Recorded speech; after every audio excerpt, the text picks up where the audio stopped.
Hello, everyone.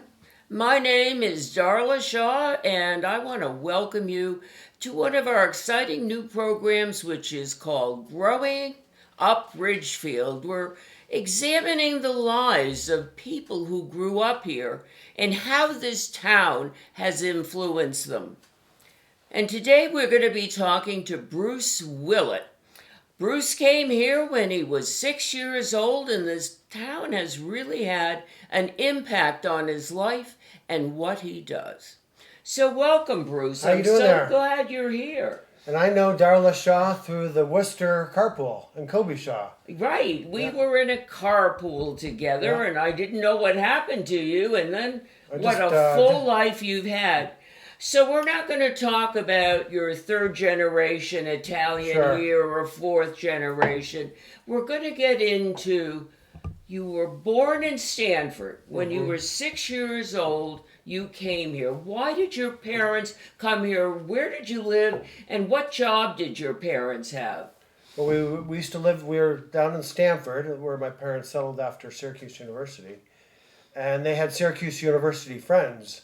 His roommate, Teddy McCabe, lived over by, up in Ridgebury. And the Vincents lived on Pierpont or near Neckar Lake. And so we used to go up on the weekends and visit and stay with them. And at some point, our house on Barlow Mountain Road, the Vincents were going to move to Ohio. And they were looking for somebody to buy the house. And they offered it pretty much a cash deal.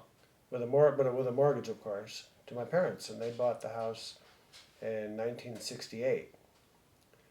But it was a shock for me, being a 6-year-old, having two girlfriends in the neighborhood in Stanford that thought I was the best thing in the world, and then coming up to Ridgefield, where there was a different standard. But I didn't realize it was different in Stanford. Yeah. Now, what did your parents do for occupations? My mom was a school psychologist. Mm-hmm. My father was an architect. Okay. So my mom worked up at the time, Mayapack school system, and she was there for many years. And then my father worked down in Armonk, and he had airports, basically. Okay.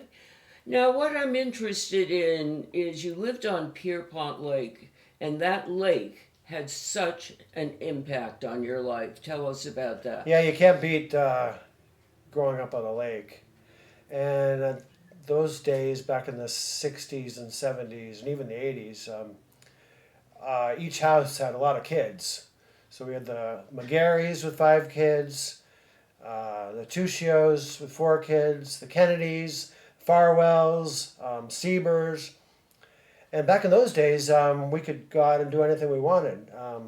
Just had to be back by dark, and once in a while somebody might be out there calling for us. But out there rowing in the lake, we had a sunfish. All the kids were out there fishing, and we had fights, and there were tiffs and stuff. But looking back on it, it's an idyllic childhood. Yeah. And what I'm so impressed with, you were so outdoorsy and so athletic, and you're 60 years old now. You still ride a bicycle, just like you did back then when you were in Ridgefield. And it's a great transportation option. Right. But it's so good and so healthy. But the other thing, I saw a picture of you on Facebook in the winter chipping ice to go swimming. I mean, you swim every day of your life. Tell me about that. I try to. But that's a new thing. I'm not the only one, but I like to do what is called, cold water swimming. It's basically swimming. Well, I swim year round, but cold water, when it gets to be the winter, the water gets to be, 32, 35 degrees. And it's hard to explain, but it's like doing drugs without doing drugs. So if you don't want to do drugs, but you want the feeling of doing drugs, I recommend cold water swimming. So your body adapts to these waters because you do it all the time. Well, you said there's other people that do it, but I certainly don't know them. It's becoming the new craze. You should try it. You and Ben, you too. I can barely walk, so I'm not trying that. I was just swimming this morning, and the water's getting too warm. And you came here on your bicycle up Barrack Hill, which is now I'm hot. Okay, so you went to Scotland School because it was right across the street. So tell me about your experiences at Scotland School. Yeah, back in the, what was it? I guess I started first grade, and we lived pretty close to the school. And so all the neighborhood kids would walk to school. Nobody took buses. Once in a while, a parent would give a kid a ride, but there were no chaperones. Everybody just, and Barlow Mountain Road, as a little kid, as a 6-year-old kid, with somebody, of course, could easily walk over to Scotland School. So from Twixt Hills, the kids that lived in the lower part of Twixt Hills would just walk to school year round.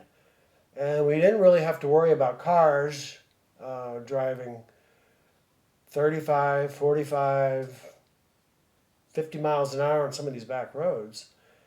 And we would bike everywhere, and great teachers. What were some of the teachers you My remember? first grade teacher was Miss Gibbons, Yeah. and then she got married and became Miss Slater. And then Mrs. Lehman, you might have known Mr. the Lehmans. Her husband was a piano teacher. Right. And I hate to say I forgot a little bit about third grade. I can't offhand. But then Mr. Benson. Yep. And He's still around. he's still around. Yep. I'd like to contact him because I was just I looking him can up. give you a contact. Really? Right. Does he still live in Danbury on that same Yes. road? Mhm. He's lived in the same spot. Right. Years ago, I was delivering pizza for Domino's back when I was in college for a Right. summer.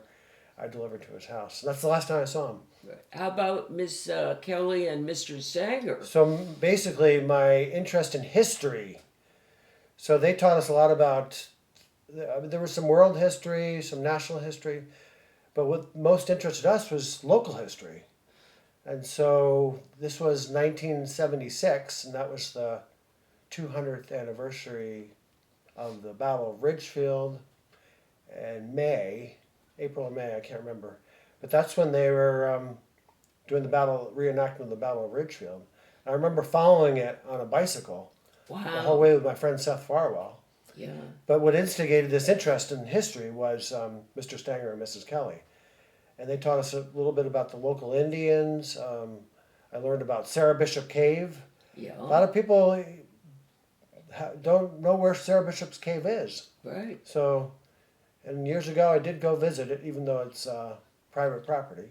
Yeah. And you can't do that anymore. No. They're very much against no one on the property. So I don't want to get people into bad habits Right. visiting sites where it says no Now, trespassing. were you a Boy Scout? You seem like the type that would be a Boy Scout. I was a Boy Scout for many years in Troop 49, and I hate to say, after all those years, I never made it past Tenderfoot, which is basically the basic. But what attracted me to the Boy Scouts was the outdoors. We camped year round. And for some reason, I had this interest in camping year round, especially in the wintertime. For some reason, it made you, as a kid, made you feel alive. And my poor little dog, Tori, our little Springer Spaniel, I used to drag her out. We dragged her out on these camping trips, middle of the wintertime. And she liked it, but she must have suffered a little bit to be with us. Yeah, I think so, right. So, but the Boy Scouts was a good influence on me, and I still have friends. My friend Greg Bassett, who you should interview at some point, and my friend Seth Farwell, and several other friends that I'm still friendly with, are through Boy Scouts. But for some reason, earning those merit badges, I earned a couple. The camping was good and the outdoors, but forget Exactly. the badges, Yep. right. Now, you mentioned dogs, and I know dogs have played an important part in your entire life. Tell us what you do, Yeah, what you did with dogs then and now. Yeah, now I recently was a director of an animal shelter down in Punta Arenas, Chile, and we had a fairly large shelter. We had up to 150 dogs at a time when it got busy. But this all basically, when I was 14 years old, my father brought me to the Ridgefield Canine Control, which was next to the dump and the sewage treatment plant. And we drove by there and we stopped in, and there were all these volunteers, adults and kids, and they had maybe 8 or 9 people there walking all the dogs, and they probably had 15, 25 dogs there. And for some reason, seeing all these people with dogs. Even though I grew up with the dogs, I wanted to help other dogs, and it made me sad to see all these dogs, stuck in these cages. But these volunteers on weekends, it's been anywhere from 2 to 5 hours a day, and it's open to the public. And at 14, I'm biking every Saturday. My parents didn't approve because there were a lot of things to do: rake the leaves, mow the lawn. Yeah. These are the things I should have been doing, but instead I was at the Ridgefield Dog Pound, walking dogs. And at some point, I even had the keys to the pound, and I could go anytime I want and walk the dogs. Wow. That was permission from the assistant director. That was a big no-no. At some point, the keys got taken away because the assistant director couldn't give a 15-year-old kid Right. permission to be walking. That's a lot of responsibility for a 15-year-old kid just to have keys to. Right. Now, after you were a volunteer there, you did have paying jobs in town. What were some of the jobs you had that you were paid I think for? my first, actually, the Cashman House or the Scott House. Right. I think it was one of my first jobs. I put in a lot of the Pachysandra. I don't know if you can attribute it to me, but if you drive by the house, Mr. Cashman, who was a teacher, Right. had me spend about 4 weeks replanting all the Pachysandra that were in the back on the front. Right.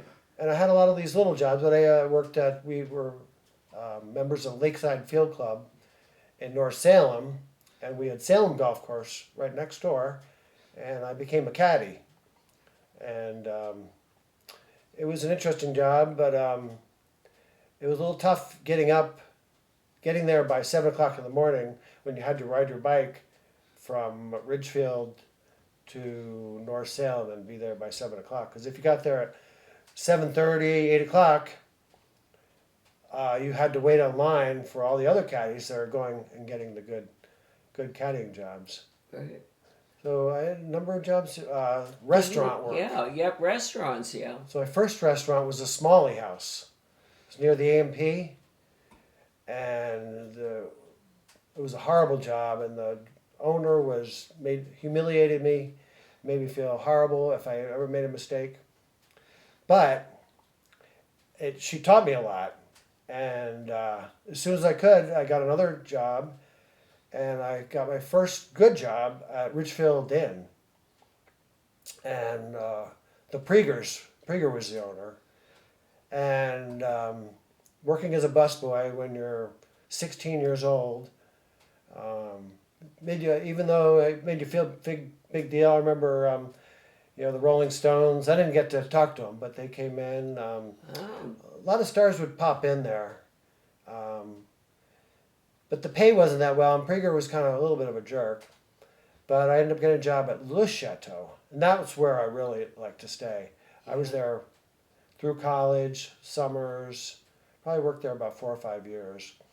And the interesting thing about Le Chateau is there wasn't a lot of high turnover. The restaurant business, you get a huge amount of turnover. Mm-hmm. But years later, a lot of the same people were working there. Yeah. And now it's a banquet hall. Yeah, unfortunately, it's not quite the same though. But it's not the same. Yeah, it's not the same. But those days, my parents thought, "Wow, this is amazing. Our son's working at this big restaurant." But they didn't hear about the drugs, the alcohol, the fights. Right. Yeah. Right. Now, what about high school? I think you ran cross country, and Yeah, ran cross do you country. remember teachers, events, anything? Yeah. Well, cross country, I led the end of the pack. So I was I didn't lead the pack. I was in the middle of the back end of the pack. Okay. Hey, you were participating. But I was participating. You I were liked getting it. out Yeah. of doors, good, healthy. And I don't remember feeling all that badly about it because there were people behind me. Yeah. Okay. It was good exercise, and the ski team. Okay. But cross country, we had Coach Medvey, Yeah. great guy. Oh, And everyone a chain loved smoker, Medvey. chain smoker. Do you remember that? I big don't smoker. remember that. Right. But great guy. Ski team with Beatty. Aunt Beatty. Ann Beatty was Yeah, the coach. yeah. Spring, I had a hard time. I did a little bit of track, but I couldn't quite Yeah. connect with track. Whereas Yeah. cross country, you had, the long circuits and the long runs. Right. Do you remember any of the teachers from the high school? Well, I remember Mr. Sudich. Yeah. Oh, he was great. History again. Yeah. There's that history coming up, and geography. Yeah. Geography. Mr. Jaslow. Yeah. Jake Jaslow. And he ended up a principal, right? Yeah. Ian Sudich was the principal, too. Right. And I remember, for some reason, being a little bit of a rebellious. I would park my car, my old beat-up Volkswagen Squareback, when I drove to school. For some reason, I had this thing about parking in that front parking lot. Mm-hmm. And I remember Mr. Sudich because I parked right in his spot. But he should have given me a little bit of a harder time on that. But I remember with all the buses lining up, Yeah. sometimes I'd just drive across the grass and leave school. But You were a little bit of a rebel, I a little think. bit of a rebel. A But, little bit, right. Okay. I don't want to get into the really rebellious stuff. Those are the light stuff. Okay, so you said your family has a big legacy at Syracuse. So there was no question where you were going, right? Yeah, both parents. My mom was in the teaching education. My father was architecture. My sister was born there, so then she ended up going. I ended up going. And one thing the reason why we went up for homecoming, we went to one of my father's old fraternity houses. And What fraternity was that? He was kind of attached to Deke. Okay. He wasn't quite because he was a war or a veteran. He was a veteran, Okay. and he came back a little bit later, and so he didn't quite connect, but he did connect to the Deke house. Okay. And so so we'd come up there and, homecoming weekend, and the parties. So unfortunately, one of the things that attracted me were the parties. But as kids, we used to go up to Skinny Atlas Lake. We'd go up to Lake Casanova, because a lot of their friends settled in the Syracuse area. Right.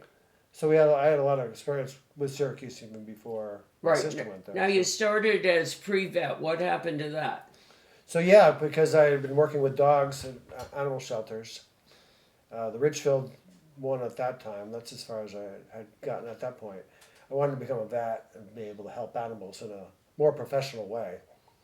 But I didn't realize how much chemistry. So the first year of chemistry was okay. I didn't do too well, but then it was a second, and then there was going to be a third year. Biology, it wasn't a problem, but then you had to earn higher grades. But I was also very interested in geography. And I used to always look at the USGS maps, the topo maps, the 7.5 minute USGS maps. And so I always had an interest in geography. Wow. So I transferred over to Okay, and then geography. you continue with the masters, right, as well? So then I graduated, worked for a summer, and my girlfriend at the time was from Syracuse, but she moved to go to University of Idaho. So that sparked an idea. I needed to see the country a little bit, and so I embarked on a cross-country bicycle trip to visit her. So I biked. How long did that take you? It took me about 3.5 months. Okay. And it took me, because I wasn't in any rush, Right. so I wanted to go through places. I had family in Rochester, Syracuse, Michigan, Wisconsin. My sister's family, her husband's family was from that area. My uncle was a county judge up in North Dakota in Grand Forks. So it was a trip that I just kind of zigzagged the northern part of the United States. And then ended up in Moscow, Idaho, where the University of Idaho is. And from there, we ended up, I came back for a short stay in the United States, and then we settled in Idaho, and then we, University of Oregon, Oregon State, we jumped around Right. the West Coast. Yeah. And then at some point, sparked the idea that I need to go back to grad school because I was working as a Greenpeace canvasser. Okay. Those are the guys that come to That's the door. a tough job. That's a very tough job. Not always that rewarding because I never got out on the ships. That's what my plan was to get out on the Rainbow Warrior and some of these ships that are actually doing the work. Okay. And that was the promise to us. Oh. If you can bear a couple years knocking on doors, Hi, my name is Bruce. I'm from Greenpeace. Have you heard of Greenpeace before? Yeah. And sometimes getting doors slammed on you, but also meeting a lot of interesting people. Yeah. But at some point, I realized I needed to do something a little more with my skills. And at that time, I ended up moving to Eugene, Oregon, worked for an aerial photography firm. And we used to fly all of California, Oregon, Washington for stock photography. And though I didn't go up in the planes, I was kind of, it was a good impact. Is that And so I done went by back to grad drones school. today? A lot of stuff is done by drone, satellite imagery. Okay. In fact, this was a very sophisticated organization, WAC Corporation, but they couldn't quite keep up with the changing technology and formats. And so we have a small airport, set of 5 planes, but it doesn't exist anymore. Yeah. Now, you're still in the United States, and I know you're headquartered out of Chile now. Yeah. How did you get down to South America? Because that seems to be your life right now down there. Yeah, pretty much. I've been there on and off since 1999. And through various other jobs in other areas, Syracuse, Arizona, California. When I was in California, I was at a conference, a mapping conference for geographic information systems. And met some people working on an interesting project down in Tierra del Fuego.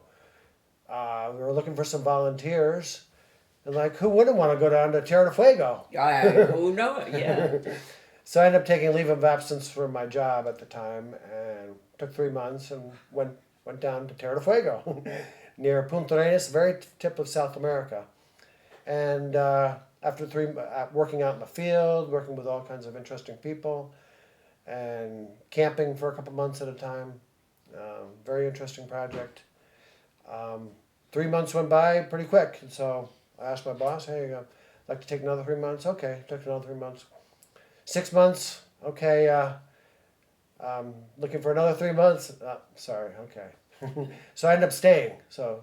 Yeah, show us some of the type of work that you do here. So this is just started off as a hobby, but I do these trekking maps. So these are maps of an area down in Chile called Torres de Paine National Park. And this is the very. But what's interesting is this is my map of Tierra del Fuego, and this is your homeland right here. Yeah, but what's interesting, a researcher from Columbia University came down, and he was researching this man called Rockwell Kent. Rockwell Kent was a Hudson River artist. You've heard of Rockwell Kent? Yeah, sure. From the Adirondacks. Yeah. We love Rockwell exactly. Kent, right? You know Rockwell Kent. Sure. Well, I don't know him. I love his work. But he was an adventurer, much more adventurous than me, but he had gone down there back in the 20s, bought a boat, a sailboat, refurbished it, and sailed all around Tierra del Fuego. The sailing boat sunk. He ended up hiking all around, and that's what kind of really drew me into that area, because there was a real New York connection. And this guy, this is a mountain down in Tierra del Fuego. Wow. So, but these are some of the maps I do. Now, you work for the UN too? I was a contractor for the UN. Another thing, went to a conference for GIS and met a guy. I was always interested in humanitarian relief, and met this person from an organization called Vietnam Veterans of America Foundation that wanted to give back. They were started by Vietnam vets that wanted to give back to Vietnam and help the people. But they grew into an organization that developed projects all over the world. And they had a project in Monrovia, Liberia, just at the very tail end of the Civil War there. Wow. And I went over there and was creating maps for nonprofits that were working but through the UN, called the Humanitarian Information Center. Very interesting work. I know one of your goals, or you're not going to retire. You're 60, and I believe in that too. Everyone doesn't have to retire. But you were talking about other humanitarian? You've been dealing with vets, you've been dealing with dogs. What other type of humanitarian projects might you be interested in where you could use your skills that you have in mapping? I'd be interested in doing some of the work on the border areas, the immigration issue. Oh, okay. That, Disaster relief. I'm a part of an organization called the GIS Corps, wow. and I learned about them. I worked for the New York State DEC back during Hurricane Katrina. So I was working on a FEMA project, flood mapping, and I had a couple weeks off, and right when my vacation was just about to start, Hurricane Katrina happened, Wow. and I worked for the FEMA, so I'm asking, I want to go down there, and I have 3 or 4 weeks vacation or 3 weeks vacation coming up, and couldn't figure out how to get down there through the New York State DC. But there was this organization called the GIS Corps, Wow. and they were putting up calls. One lady, a volunteer in Ohio, and a couple other volunteers organized a group of 20 people to go down to Mississippi, Jackson, Mississippi, and start this through the. Well, you've certainly had a full life, Oh, and yeah. we certainly can't cover all of it, but I just love the idea that you just follow this vision and you go wherever it seems Well, there's to no take. vision. It's just kind of ad hoc. Oh, and, well, I wish I had a vision. Otherwise, but it seems somebody has a vision for you. Maybe. Because everything seems to fit and to work. Before we leave, you made the newspaper, the Ridgefield Press. back in Now, I can't remember what year this was. 1979. Wow. right, okay. so tell us the story that was covered by the press back then regarding you. So back then, my friend Stephen Ryland, another Boy Scout, and my dog and I'm still friends with Stephen Ryland. He lives down in West Palm Beach, Florida. Decided, for some reason, we knew the coldest weekend was coming up, and we used to go camping up in Pine Mountain, which is now Bennett's Pond area. And we decided that we're going to go down to Pine Mountain and up to Pine Mountain and camp out with my poor dog Tori. And we hiked up there. We walked all the way from our house in Pierpont, which is about 6 or 7 miles because it was kind of a roundabout way, and set up camp. And really cold night. It wasn't much fun, but it was interesting. And then kind of made our way back home. And when I was crossing the lake, coming back to our house, my friend Steve went in one direction, I went another direction, and I remember seeing all these people on our porch. And my father comes running out on the lake, and he's like, tears are in his eyes. And I'm seeing police up there. I'm like, what's going on here? Being a kid, I was kind of embarrassed, but I didn't realize that they had had sent out a search team for us. My friend Steve, his mom's boyfriend, had a plane, so they had gotten up and were flying out of Danbury Airport, circling Pine Mountain looking for us. Another set of pilots had gone up and were looking for us. They never saw us, but thinking that when we're camping, we're not going to get out of our tents right away and rush home. And so we were planning on getting home about 5:30, but for some reason our parents thought we were getting home at 2:30. No, 12:30. Yeah. So we're 5-6 hours late. But Yeah. the police were out there. We were on the radio. Such an embarrassment when you're that age too. But it's a great story. Yeah. So many, to have an article about you at that age Yeah. in the paper. But, as you said, your parents were good, though, and they understood They you. cared about me. They And really Steve's cared. parents too. Right. They cared yeah, about him. Yeah. But I think what's interesting about your talk and who you are is that growing up near the lake, near the pond, near the hills there, the mountains, the forest, the freedom that you were given, and your teachers, starting with elementary school in history and geography. And the prepared- environment. Mr. Okay. Kelly, Mrs. Kelly and Yeah. Mr. Stanger really got me into caring about the environment and recycling. Back in the 70s, there was an amazing recycling program right here in Ridgefield. And I remember organizing all our recyclables and having my father, kicking and screaming, drive me to the recycling center to drop off our recycling. Well, And things about, watersheds and all that kind of stuff they taught us in elementary school. Now, these days, people sometimes kids don't even learn about this in college.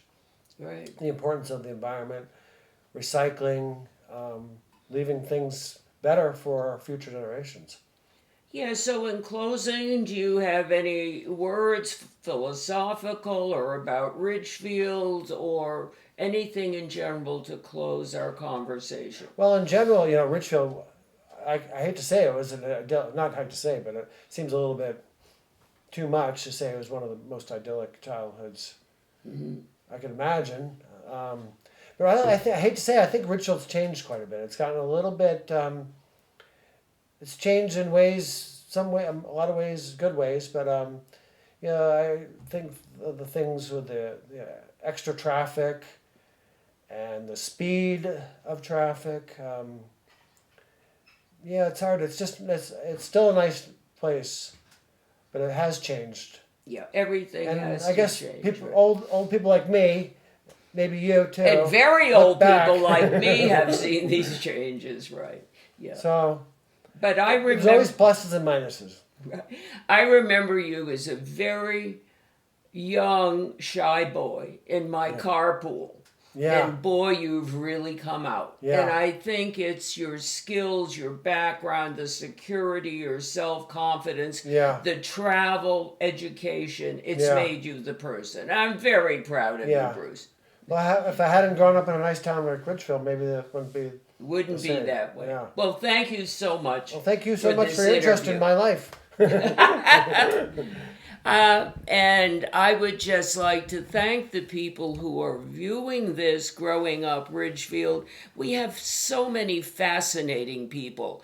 And the people in this town really are a culmination of what has happened in this town and how they have been brought up, and the teachers and the people that have enriched their lives so much. So please, listen in again as we have many more interesting people to interview. Thank you.